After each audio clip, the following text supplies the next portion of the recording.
now coming to the topic of absorption. In Western diet, what do you mean by Western diet? In Western diet, they have more protein as compared to Indian diet where we have more carbohydrate. So in Western diet, 10 to 15 milligram of iron, out of which only 5 to 10% is normally absorbed. In pregnancy and iron deficiency anemia, the amount of absorption is raised to 20 to 30%. So normally 5% of 10 grams is 0.5 grams, okay, and during iron deficiency anemia this 20% of 10 grams is 2 milligrams. So what happens when the body has less store, when the body stores less iron, it will take up more iron from your diet, okay. So iron is absorbed mainly in the duodenum and the proximal jejunum. So the places where it is absorbed is very important, okay. So any disease that affect the duodenum and the proximal jejunum will also affect the amount of iron that is being absorbed or utilized by the body. The absorption is regulated by mucosal block mechanism. What is mucosal block mechanism? I have given you a diagram over here. I will try to zoom in. Now mucosal block theory. In mucosal block theory, what happens when the iron stores are low, that is during pregnancy or menstruation or period of growth and various diseases, the absorption is enhanced. So what happens in intestinal mucosal cell, iron is stored in the form of ferritin, okay. So these are the stores. So it is stored in the form of ferritin, and whenever the body has less iron, okay, whenever the body has less iron, what will happen? It will bind with apoferritin, a protein, okay, and it will start releasing. So iron will start coming out, okay. So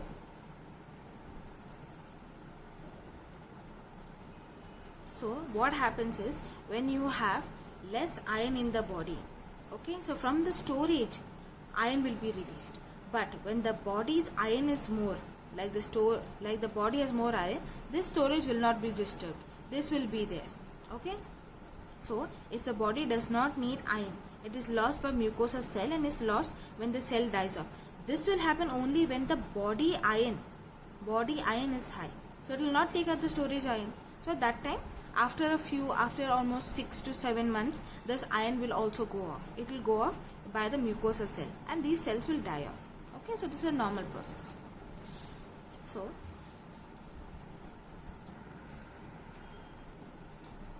okay, I have written over here, the absorption is regulated by mucosal block mechanism. When the iron stores is low, the absorption is enhanced, and when the iron stores is increased, so little iron is absorbed or transported, okay.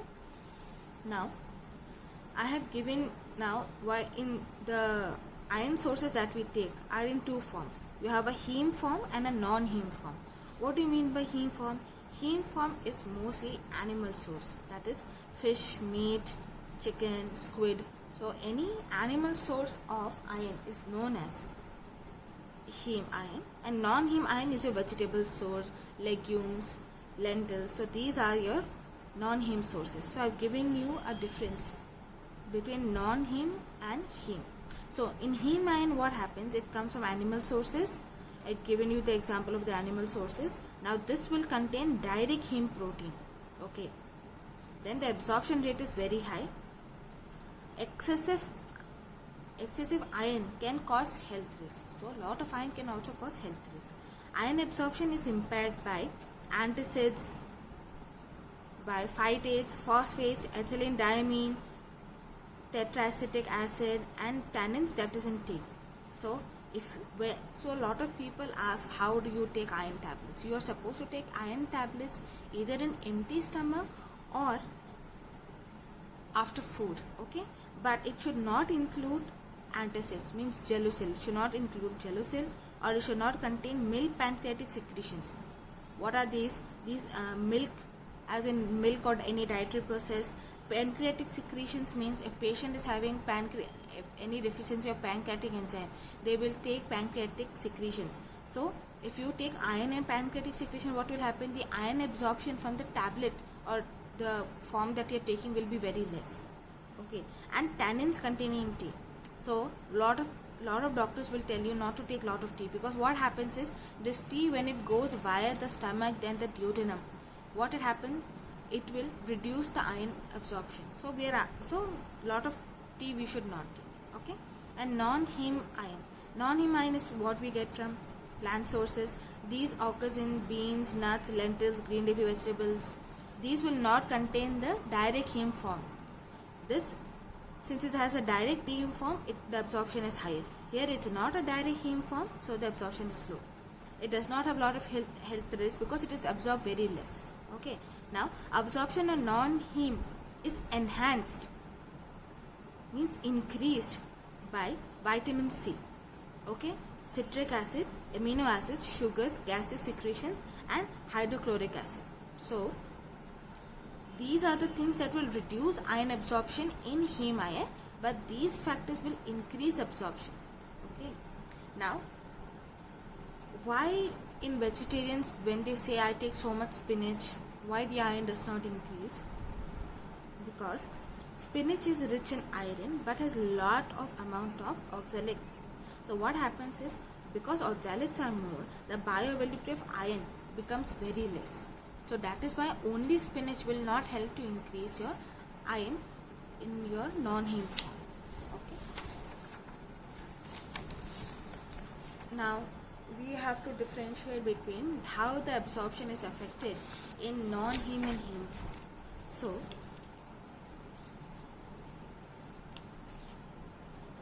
I have given, this is the heme iron and this is a non-heme portion. Okay, so non-heme is absorbed exclusively as ferrous form. So non-heme ferrous form is Fe3+. Okay, so reduction of ferric to ferrous is required, which takes place in the intestinal brush border cells. Okay, here what happens is, see, when you take the direct heme iron, it is digested, and after it is digested, what happens? It has to become a globin, and it has to become globin and heme. So what happens is, heme is oxidized and becomes hemin. Okay, so this will come to the brush border epithelial cells. This is in the intestine. Now non-heme iron. So in non-heme iron, what happens? What are the factors that will enhance and reduce? So these are the factors that enhance absorption, and these are the factors that reduce absorption. So what are the factors that enhance? Ascorbic acid, food components, and duodenal cytochrome B activity. What reduces is phytates, dietary fibers, polyphenol, phosphates, phosphoproteins, calcium and zinc. These will reduce it. So what happens is, the body can never take Fe3 form. It cannot absorb an Fe3 form. It has to be reduced to an Fe2 form. This is done by ferric reductase. So here if you see the direct source, that is heme iron, this will not undergo any kind of reduction. Okay, because it is a direct heme form. So what will happen? It will divide into globin and heme. But a non-heme form will have to reduce. So this reduction from Fe3 to Fe2 is done by ferric reductase. So now what will happen? Now this will enter the brush border epithelial cells. So Fe2 enters, and when it enters, it will come via transporter. This transporter name is DMT1. Okay, DMT1. So the Fe2 will come inside, and when it comes inside, this Fe2 will bind with hemin. What is this hemin? Direct form of heme. So this hemin and Fe2 will join, and now will either form ferritin. Ferritin is the storage form. It will either be a storage form, or if the body needs iron, so this will come out. This will come out to the plasma circulation. So how it comes out? Now we also require two transporters. The two transporters here are, first is hepastin and ferroportin. Okay, so these two carrier channels, these two carrier proteins will help the transport of Fe2 to the blood vessels. How it comes out? It comes out via these two, ferroportin and hepastin. So now this is now converted. Now in the outside form, it has to become Fe3. Inside the cell it is Fe2, but outside, when it comes into circulation, it has to become Fe3. So it comes out as an Fe3 form, and now it binds to a protein called transferrin. Now because it is bound to transferrin, it will start traveling. It will start traveling and will go to the tissues, to the bones, and to all other organs that require iron. And this particular process is inhibited by hepcidin. Okay, so this is inhibited. If you inhibit these two, what will happen? the Fe2 cannot come out. So the storage will increase, but outside the Fe3, the Fe2 that becomes Fe3 will become less. Okay, so the reduction of ferric to ferrous form requires to take place in the intestinal brush border by ferric reductase. The transport across the membrane is accomplished by a divalent metal transporter, this is DMT1 that I have already mentioned here. Now, once inside the gut cell, the ferric ion may be either stored as ferritin or further transported to transferrin by two vehicle proteins. These vehicle proteins are ferroportin and hephaestin. The function of ferroportin is inversely regulated by hepcidin. So, what is inversely regulated? This thing. So, ferroportin can be inhibited by hepcidin, which is released in the iron and is the main iron regulating hormone. Why regulating hormone? What do you mean by regulating hormone? When the body has more iron, the store need not give more iron. So, when the body has more iron, this hepcidin will inhibit the ferroportin. But when the body has less iron, hepcidin will not. So, this will not be there when the body has less iron. So, lot of iron from the stores can come out to the body. Okay. Now, there's another diagram I have given. So, how to interpret this diagram is when the body has low iron. If the body has low iron, what will happen? The dietary iron that comes, this dietary iron will go inside. When it goes inside, what happens? DMT, this is DMT. This is DMT1. Okay. So, why DMT1 will come inside? Now, it comes inside, it is stored in the form of ferritin. Okay. Now, when the body store is less, this ferritin will have to come out. So, this comes out. This comes out via ferroportin. It comes out by ferroportin and now has to travel via blood to all other places where you require iron. So, here you see hepcidin is not released. Not released because the body store of iron is less. Now, again if you go down here, what you will see, if the iron in the body is more, so when the iron enters into the enterocyte, what will happen? This ferroportin will not be able to release the iron. Why it won't be able to release the iron? Because hepcidin will come and stop this. Why? Because the iron store is more. So, the storage form need not go release. So, what will happen? The liver will now release hepcidin. This hepcidin will come and block it. Okay. So, this will not happen when the iron is low in the body. It will only happen when it is high in the body. Okay. So, I have given you a diagram to explain how hepcidin functions. Now, coming to iron transport. Now, in iron transport, iron is transported in the plasma bound to a beta globin called transferrin, which is synthesized in the liver. I have shown you in the last portion, when Fe2 Fe2 when comes out of the cell becomes Fe3 and bounds to transferrin for transport. Okay. So, this transferrin bound iron is made available to the marrow, where there is developing erythrocyte cells having transferrin receptors utilize iron for hemoglobin synthesis. Transferrin receptors are present on cells on many tissues of the body, but their number is great in developing erythroblast. Okay. Now, transferrin is reutilized after iron is released from it. Normally, transferrin is about 1/3 saturated, but in conditions where transferrin iron saturation is increased, parenchymal iron uptake is increased. Virtually no iron is deposited in a mononuclear phagocyte cells from the plasma transferrin iron, but instead these cells derive most of their iron from phagocytosis of the senescent red cells. So, what it means is, why I was reading it, because I have to zoom into this thing. Okay. So, I'll just finish reading these 2 points. The storage form of iron, ferritin and hemosiderin in the reticuloendothelial cells is normally not functional, but can be readily mobilized in response to increased demands for erythropoiesis. However, in conditions like malignancy, infections, inflammation, interferes with the release of iron from the iron stores, causing ineffective erythropoiesis. So, I like to zoom into this. Now, in your PPT, you can have a clear picture. Here, if you see, the iron See, iron is stored in the liver in the form of ferritin. Okay, this ferritin will have to come out. It comes out in the form of transferrin. So iron along with transferrin will go for the travel. So how it will travel?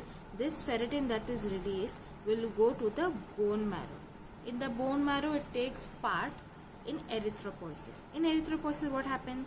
It will develop, and in the last phase of erythropoiesis, the mature RBCs will get hemoglobin. So this hemoglobin, so these RBCs with hemoglobin are your mature RBCs. So what happens after 120 days? After 120 days, what happens? This will undergo phagocytosis. In phagocytosis, what happens? It will go to the spleen or go to the liver or bone marrow, wherever there is macrophages. So there what happens in the macrophages? Here what will happen? This now the heme. So what happens is this hemoglobin that comes inside will divide into hemoglobin, which I have already discussed. So here the heme can also be stored. Some amount of heme can be stored in the reticuloendothelial cells, that is ferritin. So this ferritin will be stored in the form of hemosiderin. Okay, so it has to be stored in the form of hemosiderin.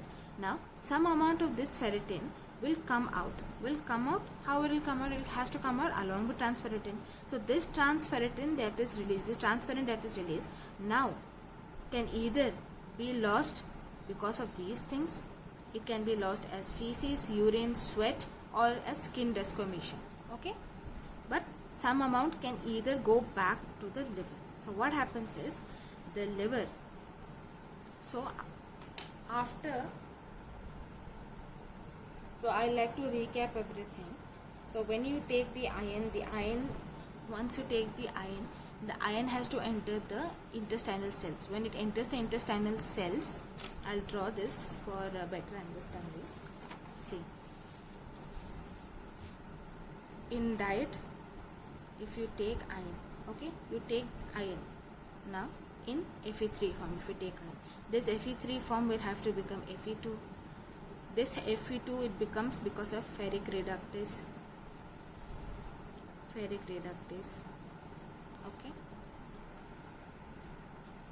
Okay, so this will enter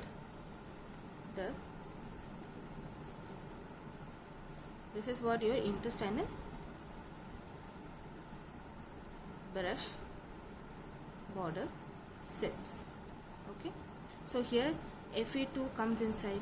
So Fe2 can either be stored as ferritin, or it can be released. When it is released, it has to be released via two transport vehicles. One is your ferroportin and other is hephaestin. Here you have another protein known as DMT1 transporter. Okay, so now what happens? This Fe2 has to become Fe3. Now this Fe3, how it will be carried? It will be carried when it is bind with transferrin. So what happens? This will now go to all the blood vessels. Via the blood vessels, it will go to the liver, it will go to the some amount of spleen, okay, and to the other tissues. Okay, so here when it enters the liver, what happens is, I have tried to explain over here. Now some amount of ferritin, see the Fe3 plus, now when it enters the liver will go and form. Now when it enters the liver, some amount of Fe3, the ferritin, this ferritin stored will be released whenever the body source is less. So this Fe3 is released, and Fe3 has to be with transferrin. So this transferrin when released will go, where will it go? It will go to many tissues. It will go to the bone marrow. When it goes to the bone marrow, it will become a part of erythropoiesis. In erythropoiesis, the last stage is mature RBC formation. So these RBCs will have hemoglobin. So what happens? This hemoglobin after 120 days will undergo phagocytosis. In this phagocytosis, what happens? this phagocytosis means it will be taken up by macrophages. This macrophages, what happens, it divides, hemoglobin is divided into heme and globin. So the heme part can enter the reticuloendothelial cells and some amount of it can be stored. Very less but not significant. Okay, very less. So this, when it is stored, it becomes ferritin. So this ferritin now can be saved as two forms. This iron can be saved as ferritin or hemocentrin. Okay, so what happens, this ferritin again, now you see body iron has become less. So body iron has become less. So what happens, this ferritin will be released. It is released along with, it will be released as transferrin. Okay, so along with transferrin is released. This particular iron and transferrin complex can be excreted out of the body as feces, urine, sweat or skin desquamation. So after the loss, some amount, like if here 5% is lost, so the other amount, that is 95% or 85%, will again go back into recirculation. So what happens, it is again taken back by the liver. So if it takes out the liver, what will happen? So whenever the body has less iron, so this again, this circle, this will keep going on. Okay, so transferrin is reutilized. So that is what I have tried to explain over here. See, virtually no iron is deposited in the phagocyte, that is RSS, but some amount, very less amount can be stored. Okay, compared to liver, very less amount is stored over here. So what happens is the storage form of iron. The storage form of iron can be ferritin or hemocentrin in the reticuloendothelial cells, in which is normally not functional. Means this amount that is there is not functional. Okay, but can be functional when the body iron store is very less, or when it's required for erythropoiesis. Only then can this amount that is stored here can be used. Okay, and what are the other conditions other than erythropoiesis? In malignancy, in infection, in inflammation, during these conditions also these can be used. Okay, now coming to the next portion of the iron transport. Iron is transported in plasma. How it is transported in plasma? When it is bound to transferrin. I have been telling this repeatedly. So you can see this is another diagram. So here they have put a blood vessel. So what happens? This Fe3 that is released has to bind with transferrin, and when it binds to transferrin, what will happen? Now it will be available to bone marrow. If it goes to the bone marrow, it will go to the red blood cells, and in this what will happen? You will have, after 120 days, what will happen? You will have after 120 days, what will happen? This iron, this hemoglobin will be broken down into heme and iron. This iron will go back into the liver. Okay, and some amount of iron is also lost during blood loss. Okay, so this transferrin goes to the bone marrow, which I have explained. It also goes into other body cells. What are the other body cells? You have myoglobin and myoglobin and some amount of hemoglobin here. So what happens is this transferrin is transported. This Fe3 transferrin complex goes to the bone marrow and also goes to some other cells. Okay, now when it goes here, this particular thing, this is a very important point. Now then some amount of iron that goes into the liver is stored in the form of ferritin. Okay, so whenever the body's iron is less, this ferritin will be released with transferrin. Okay, from here itself also ferritin and transferrin can be released to go back into the blood. Okay, so this thing is vice versa. Okay, this thing can be vice versa. Okay, so transferrin is reutilized after iron is released from it. So as I told earlier, so what happens, once it gives off, it can again go back into circulation. Okay, so normally transferrin is about 1/3 saturated, but in conditions where transferrin iron saturation is increased, parenchymal iron uptake is increased. So what happens is, usually transferrin will mostly have lot of iron. So saturated means it means complete. So if this is transferrin, it will have lot of Fa3.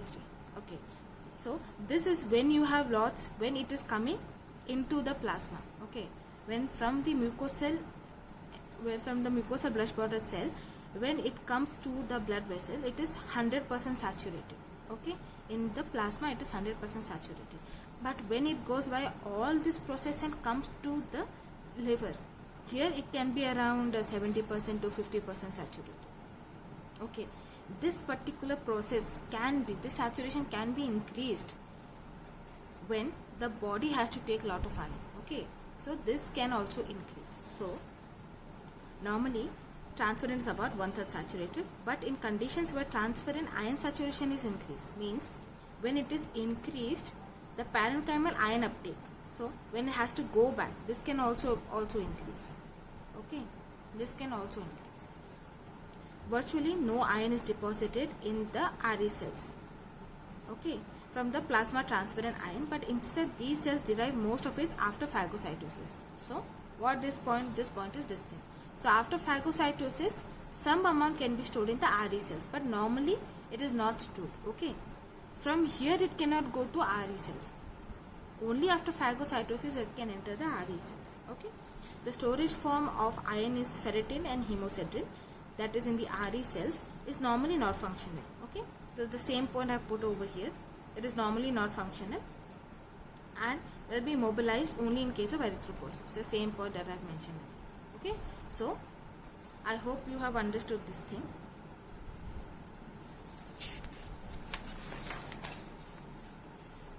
Now excretion. Now the body is unable to regulate its iron contains by excretion alone. Okay, the amount of iron lost per day is 0.5 to 1 milligram, which is independent of the iron intake. This loss is nearly twice more in menstruating females, that is 1 to 2 milligram per day. Iron is lost from the body as a result of desquamation of epithelial cells from the gastrointestinal tract, excretion in urine and sweat, loss via hair and nails. Iron excreted in feces mainly consists of unabsorbed iron and desquamated mucosal cells. So this diagram is given in Hirschsprung. So what happens is, when after 120 days the RBCs that comes out, what will happen? It will divide into globin and hemoglobin. So after destruction of the red cells, this heme portion, okay, so the heme portion we are taking into consideration, this from the healthy, so what this means, this is the healthy RBCs which are now dying after 120 days. These are all the unhealthy RBCs that were formed due to defective erythropoiesis. So these will contribute the heme. This heme this heme will now form bilirubin. This bilirubin has to enter the liver. It enters the liver via a mechanism called bilirubin albumin cycle. Okay, so it enters the liver. After it enters the liver, what happens? Some amount of it that enters the liver will form bile. This bile will be excreted in the intestine. Okay, so in the intestine, when it's excreted, what will happen? That will form fecal stercobilinogen. Okay, when it is excreted in the intestine, what happens? All the old cells of the intestine along with this will be excreted in the feces. Okay, and some amount of it from the intestine can go to the urinary bladder. Here in the urinary bladder, what happens? Some amount is excreted as urobilinogen. Now this can also undergo enterohepatic circulation. In enterohepatic circulation, what will happen? It goes back to the liver, so this keeps circulating. Okay, so some amount will become bile. Once it becomes bile, it goes to the intestine. It will be excreted as fecobilinogen. Okay, fecostercobilinogen. And some amount that enters the urinary bladder will become urobilinogen. Okay, and some amount will go into enterohepatic circulation, and it can go to the blood or it can go back to the liver. When it goes to the blood, will happen? It will be excreted in hair, nails, sweat. Okay, so this part is also done. So irrespective of the intake, like in the intake, even if you take 1 gram iron or you take 500 grams of iron, irrespective of the intake that you're taking, the body will lose 0.5 to 1 milligram per day. Okay, now I have tried to explain the same diagram in a simpler form. So what happens is, the ion that we are getting, so this ion that we are getting, this is inside the enterocyte. So Fe2 plus, when it comes out, it becomes Fe3 plus. Okay, now it is traveling to the liver. Once it goes to the liver, what happens? This liver, some amount of it via bile will be excreted. Okay, it is excreted as feces. Okay, and some amount goes to the blood. Now when it goes to the blood, it can either go to the kidney. Okay, it goes into kidney and goes out as urine, and some amount goes to the skin and is excreted as exfoliated skin. So whenever you have dry skin, some amount of iron is also given out. Okay, and this blood can also enter back into the circulation. That is enterohepatic. Entero means intestine, hepatic means the liver. That can go back into enterohepatic circulation. So when it goes back into enterohepatic circulation, what will happen? Some amount of it is reutilized. So iron can either go into feces, urine, exfoliated skin, and some can be reutilized. So some iron will always stay back. Why stay back? It will stay back, and what will happen? It will go form a part of erythropoiesis. Okay. So iron is transported to liver for storage, excretion, or distribution to other organs in the body. Iron can be excreted by the liver into bile and transported into small intestine, where it can undergo enterohepatic circulation or can be eliminated from the body via feces.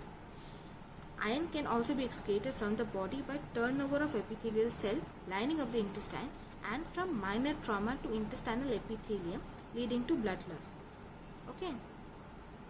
So if you see this dashed line means minor, there can be blood loss or exfoliation. So the dotted line means blood loss. Okay, this, just to explain the diagram, these dotted lines are blood loss. Okay, this blood loss can be minor or major blood loss. Okay, so excretion is done. Now coming to the distribution. Now distribution of iron. In adult, iron is distributed in the body as hemoglobin, myoglobin, heme and non-heme enzymes, transferrin bound iron, ferritin and hemosiderin. So how iron, now we know hemoglobin. Hemoglobin is present in most of the red cells. Okay, myoglobin, this means some amount of iron is stored in the muscle. Muscle is myo. Okay, myo is muscle. Now heme and non-heme enzymes. Now for example, cytochrome, catalase, peroxidase, succinic dihydrogenase, flavoproteins, only you have to see the percentage. They make up to the very smallest amount, 0.5%. Okay, so some amount of enzymes also have iron. Transferrin bound iron circulates in the plasma and constitutes another fraction of total body. This is total body. Total body is again 0.5. Okay, all these forms of ions are functional forms. No? These are all your functional forms. Transferrin and hemosiderin, the storage form. This has the second highest amount. Highest amount is in hemoglobin. The second highest amount is in the storage form. They are stored in the mononuclear phagocytic cells like spleen, in livers and bone marrow, and in parenchyma. So here if you see the iron that we take in, this iron with transferrin, iron transferrin compound, this can either go into the bone marrow. When it goes into bone marrow, becomes a part of erythrocytes. These erythrocytes, what will happen? This will go supply all the muscles and tissues and everything. Okay. Now this has around 65%. Okay. Now when it goes into the storage form, how it will go to the storage form? It can either enter into the liver or it can enter via phagocytosis into the, via phagocytosis what will happen? It will enter into the RE cells. Okay, in RE cells only 0.5% is stored. In liver, as ferritin and transferritin, 30% is saved. Okay, in all other, this is myoglobins. Okay, these are muscles. So in myoglobins what will happen? Like you have the other muscles like biceps, triceps and cardiac muscles. Here only again what will happen? 3.5% is stored. Okay, so This is your distribution, how it is distributed. When you eat it, it goes to bone marrow, then it goes to RBCs. After 120 days, it is broken down, and broken down it goes to the RE system. Okay, some amount is stored directly into the liver. Okay, then some goes to the muscle. This muscle is 3.5%. Okay. Pathogenesis. Pathogenesis of iron deficiency anemia. Pathogenesis of iron deficiency anemia. In iron deficiency anemia, what happens is, initially when there is a negative iron balance means there is some amount of less iron in the body stored. What happens? This balance is covered by mobilization from the tissue stores, so as to maintain the hemoglobin synthesis. It is only after the tissue stores of ions are exhausted, the supply of iron to the marrow becomes insufficient for hemoglobin formation, and thus a state of iron deficiency anemia develops. Okay, so what happens is, the body wants iron. Okay, it wants iron, and the body has less iron. So what happens? From the tissues like your muscles, from your liver, and from your spleen. Okay, so all this will now contribute to this iron. Okay, now what will happen? Either the iron can increase or it can decrease. If it still decreases, only after the body has the storage has started to give in the iron, even after that, if it decreases, then only you will have iron deficiency anemia. Okay, so iron deficiency anemia develops when the supply of iron is inadequate. So the supply either via diet or via all this, if it is inadequate, then only you can have an iron deficiency anemia. Because of iron deficiency anemia, what will happen? Hemoglobin synthesis is also inadequate. Okay, so you know, in the bone marrow, these erythrocytes that are formed, these erythrocytes that are, these are the immature erythrocytes. These immature erythrocytes will have to become mature erythrocytes. When they become mature erythrocytes, what they need? They require hemoglobin. So if you require hemoglobin, what you require? You also require iron. So if you have less iron, this hemoglobin will not be formed. So you will have ineffective erythrocyte formation. Okay. So the etiology for iron deficiency anemia is, number 1, increased blood loss. Increased blood loss, how it can happen?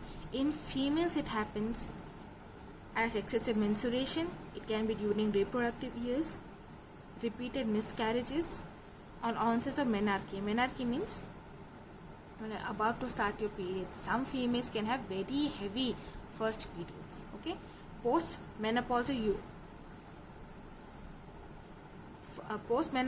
uterine bleeding.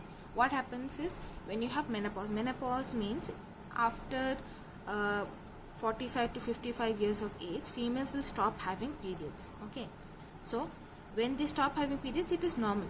It's normal that periods will stop. Okay, and after 6 months to 1 year to 2 years, after the periods have stopped completely, again a bleeding reoccurs. That is known as postmenopausal uterine bleeding. Okay, so this can be very heavy. Why it is heavy? There are many causes. One among that is fibroid. Okay, uterine fibroid can be formed, which will keep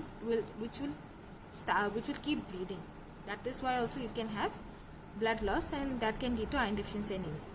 Okay, other is your gastrointestinal cause. Gastrointestinal cause, most common is peptic ulcer.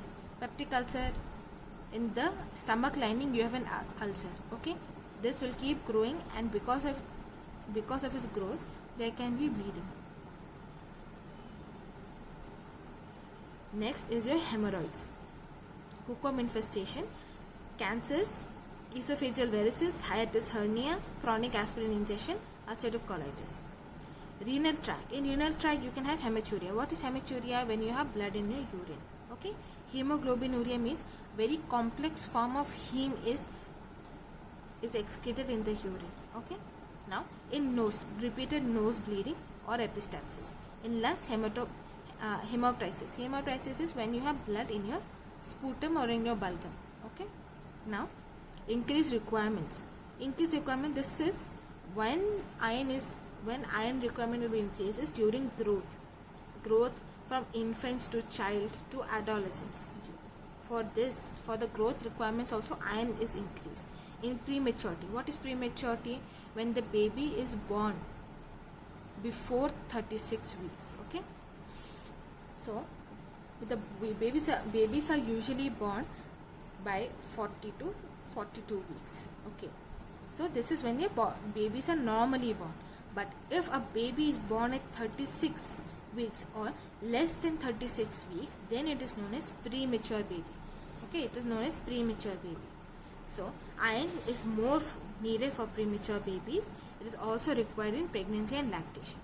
Okay, so the next is inadequate dietary intake. This is self-explanatory. Poor economic status. In poor economic status, what will happen? If you see beggars usually will ask for food, and for them food is mostly rice. They don't, because rice can fill your tummy. Okay, because it fills up your tummy, you think it is very nutritious, very healthy, but you need protein also, and that protein will help you to get the iron that is required by the body. Okay, anorexia. Example, anorexia and pregnancy. What is anorexia means? When a person stops eating food, what happens? The body goes into starvation. You will become very thin, and you can see your bones. That much thinness is known as anorexia, and especially during pregnancy, it's very dangerous. Okay, in elderly, and the last point is decreased absorption. Why decreased absorption is? Because of partial or total gastrectomy. What do you mean by gastrectomy? You are removing the part of the stomach. See, in the stomach what happens? There is absorption of iron. If you remove this, what will happen? The absorption of iron will be reduced. Achlorhydria means you have very less, you have lot of hydrochloric acid. If you have more hydrochloric acid, what will happen? It will erode everything. What will happen? You have lot of ulcerations, and because of that also iron absorption can be less. Then you have intestinal malabsorption. Intestinal malabsorption is seen in celiac disease. Okay, so these are the causes of iron deficiency anemia. Okay, I have given you another diagram. See, this one lot of people have drawn for treatment. This is not treatment. This is part of pathogenesis. Okay, pathogenesis. Okay, why it happens? See, increased demand in physiological stages like in pregnancy and in childhood. Increased demands usually in blood loss. You have menorrhagia, inflammatory bowel disease, peptic ulcer, GI malignancy, blood donation. In this, what will happen? The increased demand for iron. Okay, now the decreased availability means the body is getting less iron. Why is it getting less iron? Because of poor intake or poor absorption. Okay, so poor absorption like gastric bypass, GERD, Helicobacter pylori infection due to lot of antacid use, high caffeine consumption, celiac disease, a parasitic infestation. Okay, so this is also part of pathogenesis, not treatment. Okay, now etiology. Now you need to understand why is it happening. We have found out the causes, but now why these causes are happening we have to discuss. In etiology, iron deficiency anemia is always secondary to an underlying disorder. So directly a person cannot have iron deficiency anemia. Okay, there has to be an underlying cause. Underlying cause, for example, if we take pregnancy. So one example, natural example that we're taking is pregnancy. In pregnancy, what happens? We usually give females iron and folic acid tablet. Why we give iron folic acid tablet? Because the body now requires a lot of iron for the growing fetus. Okay, I will explain in a while. Okay, so correction of these underlying causes is an essential part of its treatment. Now this etiology will be discussed in 4 heads. Okay, this 4 heads is your females in reproductive age group, in postmenopausal females, in adult males, and in infant children. Okay, so number 1, we are going to discuss about the female in the reproductive system. So this in reproductive period is your 15 to 49 years of age. Even if a female is reproductive during 15 years of age, as per Indian standards, she can marry and become a mother only at 18 years of age. Okay, so Please bear in mind, it's a very important and medical legal question. Okay, now the highest incidence of iron deficiency anemia is in women during their reproductive years. Why? Because of blood loss. The most important causes of anemia in women during childbearing age group. Blood loss is very common. Why? Because due to heavy menstrual blood loss. They are losing lot of blood loss, or if they have insertion of IUDs. What is IUDs? They are intrauterine contraceptive devices. These are put inside the reproductive system so that she is not able to bear more children. Okay. Sometimes because of this insertion also there can be blood loss. In young girls, due to onset of menstruation, some can have mild anemia due to heavy blood loss. Significant blood loss can happen because of repeated miscarriages. In repeated miscarriages, what happens? Small fetus or even a baby that is up to 12 weeks or 13 weeks or even 15 weeks, it can be passed away. When it passes away, it will also pass away with a lot of blood. So because of that also you can have anemia. Inadequate intake. Now, inadequate intake happens in lower economic status, means poor people or lower middle class, under the below poverty line. Okay. Besides diet deficient iron, other factors can be anorexia, means eating taking very poor diet. In case of impaired absorption, in diminished bioavailability. Okay.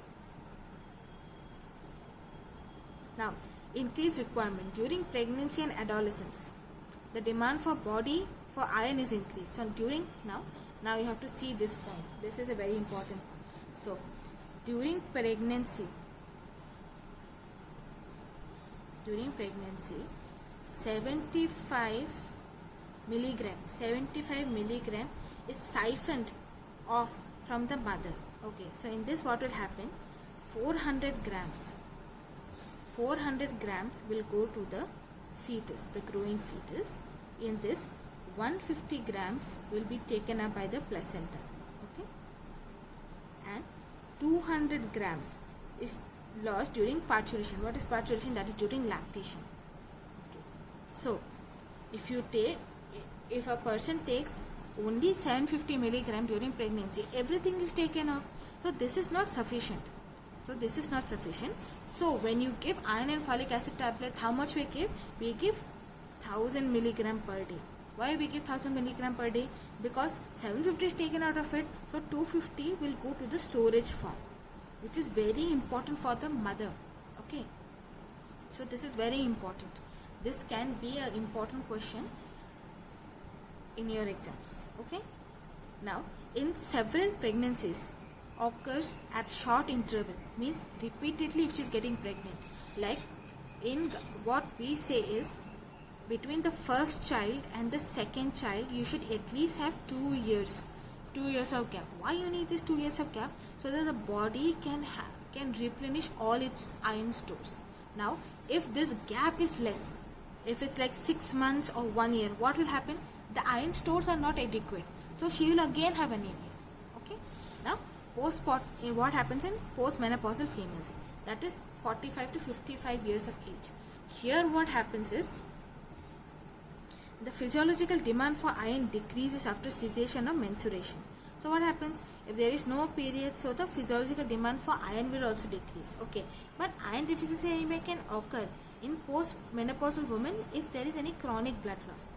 Chronic blood loss can be because of cancers of the uterus or bleeding from alimentary canal, that is stomach cancers or large bowel cancers or hiatus hernia. So what happens is, see, common says when you have postmenopausal means you have no periods. If you have no periods means no iron is required. But when the period is stopped, even after that if you have blood loss, this blood loss can be either due to, you can have cancer in the uterus. Here you can have a cancer, or you can have cervical cancer. If you have these cancers, what will happen? Because of this you will have blood loss. This blood loss will again come out, and this, when it comes out, it looks like periods again. So this postmenopausal uterine bleeding because of cancers of the uterus and cervix can also cause anemia. What are the other causes that you can have? You can have stomach cancer, large bowel cancers. Okay, so the common causes of postmenopausal vaginal bleed is cervix cancer, ovary cancer. You can have ovary cancer, you can have uterus cancer, you can have some problems in the vagina also. So I have given you the points over here.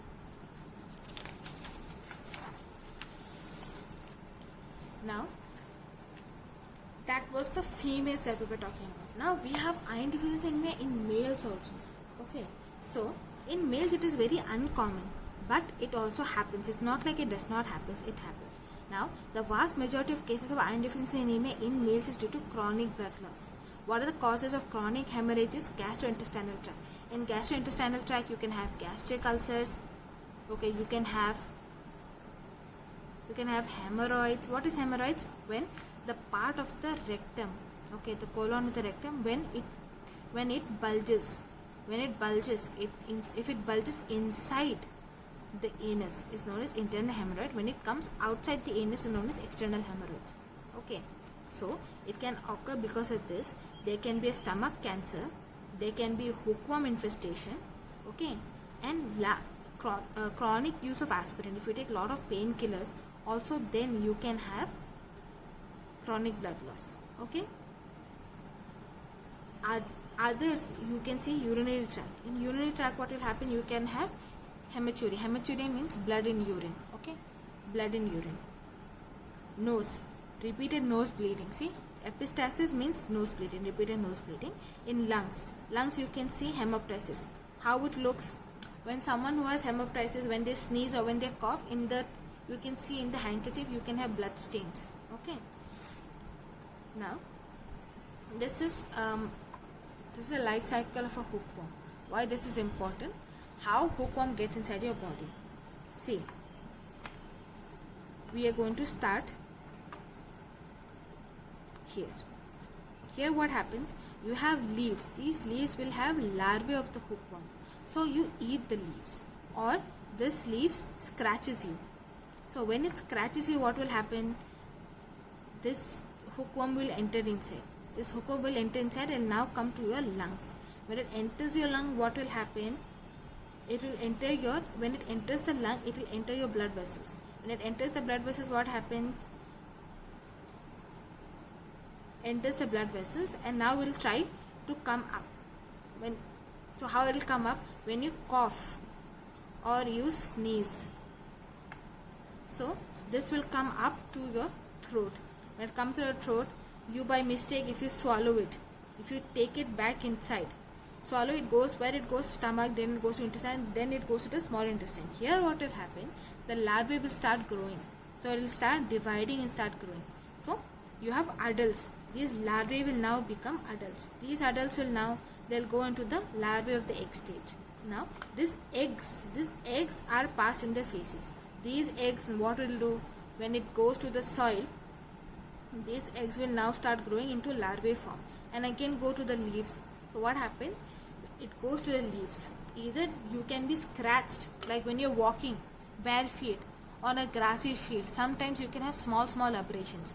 Due to this small abrasion, it enters inside your body, it goes to the lung. When it goes to the lung, it comes up to your throat, and when you swallow it, it goes back. When you swallow it, goes back into your stomach, goes to the intestine, and this cycle repeats. So this is the cycle of hookworm. Okay, hookworm infestation. Okay, now coming to infants and children.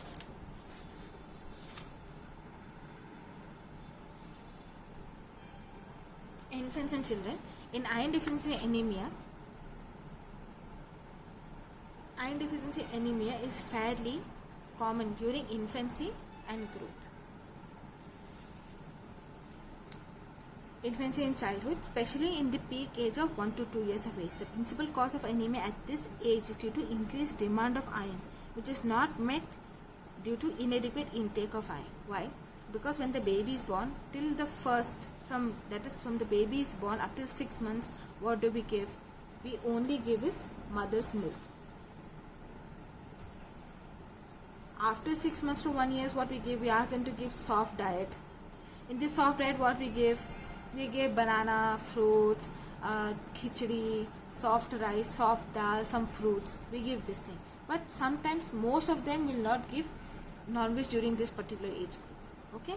Will not give lot of green leafy vegetables, because they think if they eat lot of green leafy vegetables, they can have diarrhea, or they can have some kind of gastrointestinal infections. Okay, so after that only, when the baby is after 1 to 2 years, you see the body is getting no iron, no adequate iron it is getting. So what will happen? Because of this also anemia can develop. Okay, so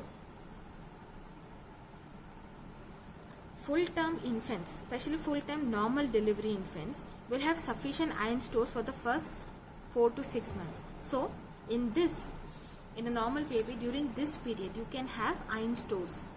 Okay, but if you have a premature baby that is born before 36 weeks, in that what happens, these iron stores are not formed, so anemia occurs. Okay, so therefore, unless the infant is given supplementary feeding of iron or iron containing food, iron deficiency anemia develops.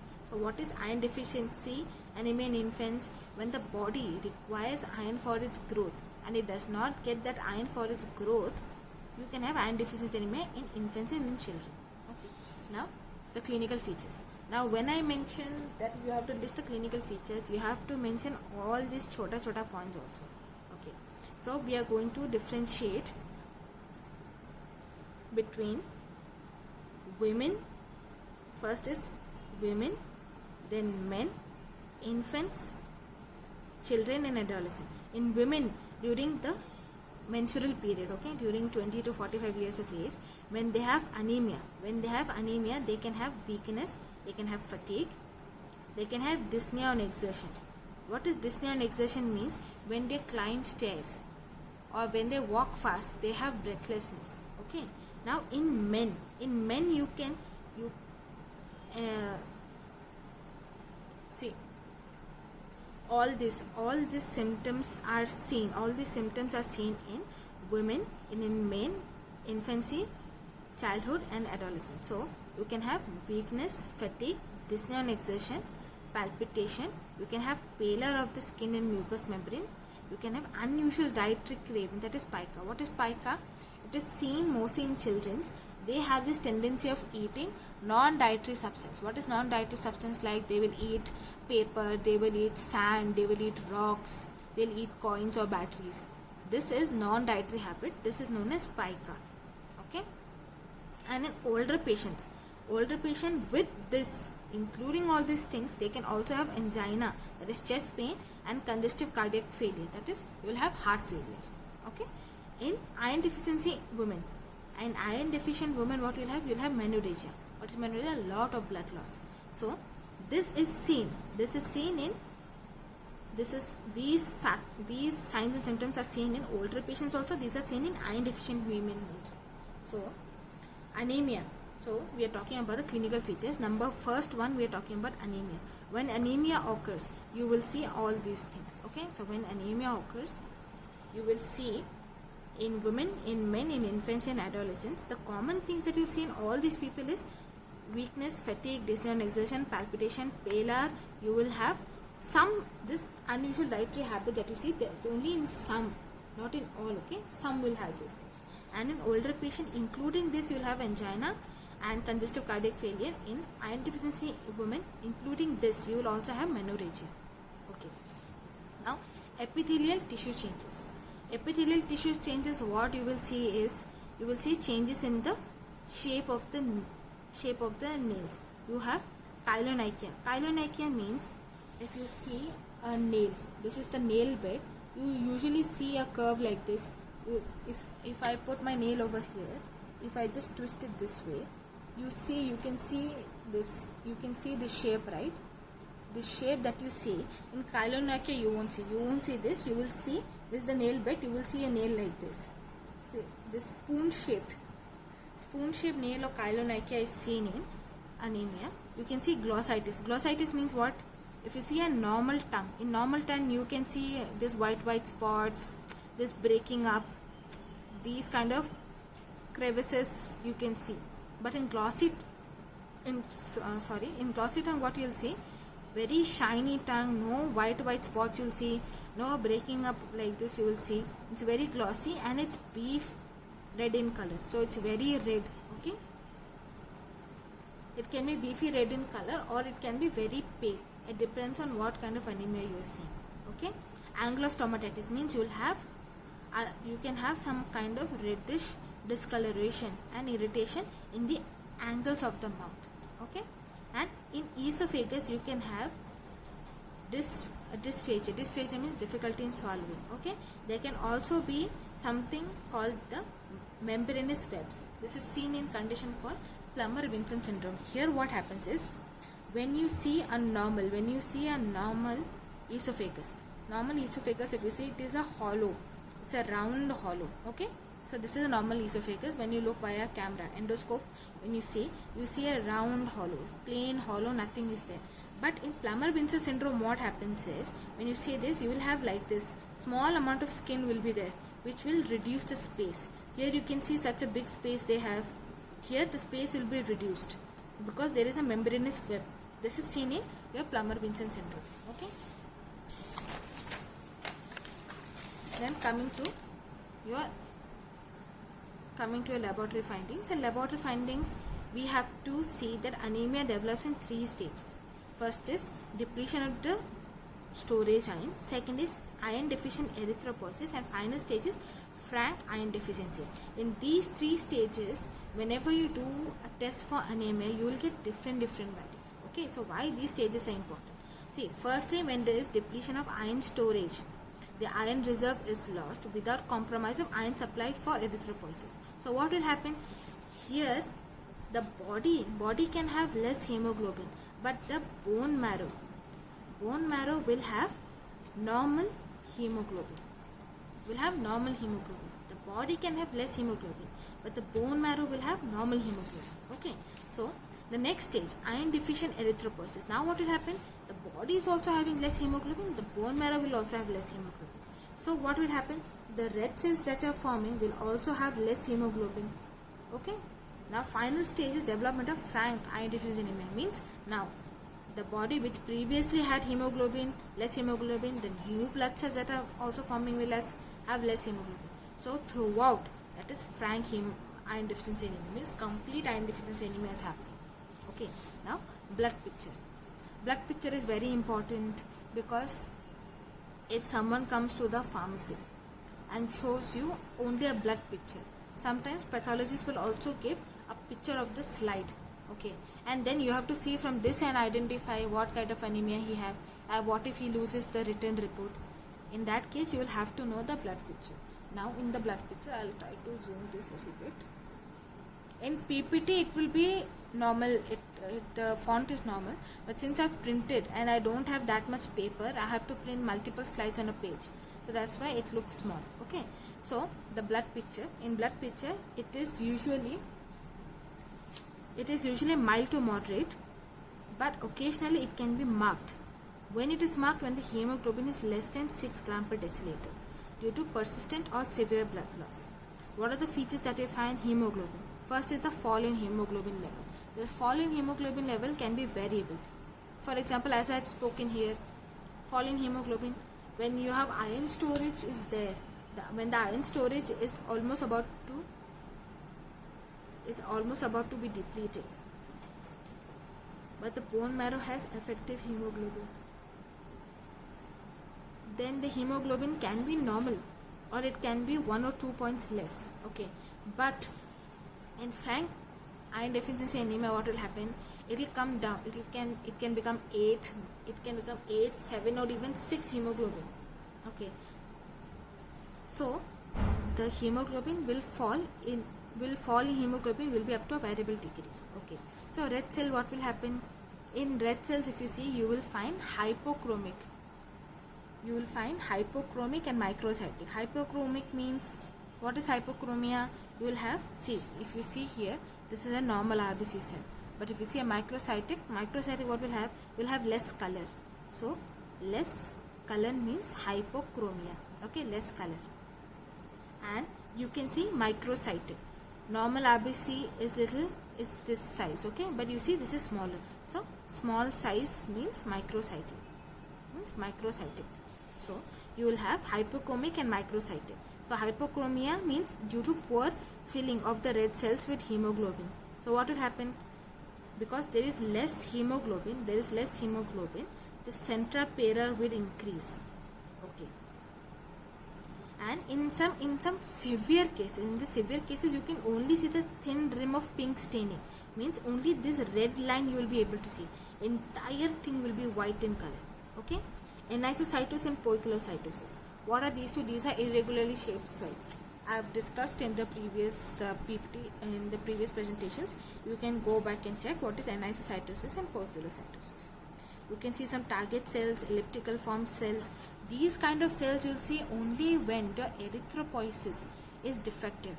Erythropoiesis can be defective when the entire body has no iron. Only then can your erythropoiesis can be defective. Okay. When iron deficiency is associated with severe folate or vitamin B12 deficiency, a dimorphic blood picture can be seen. What is dimorphic means? In one slide, if you see in one blood film, you can see both micro and macro. Okay, when you see both micro and macro together, microcytic and macrocytic cells, if you see together, that is known as dimorphic. That will be seen in severe vitamin B12 or folate deficiency. Okay, now coming to reticulocyte count. In reticulocyte count, what will happen? It can be normal or it can be reduced. Why it can be normal? See, now if you see a bone marrow,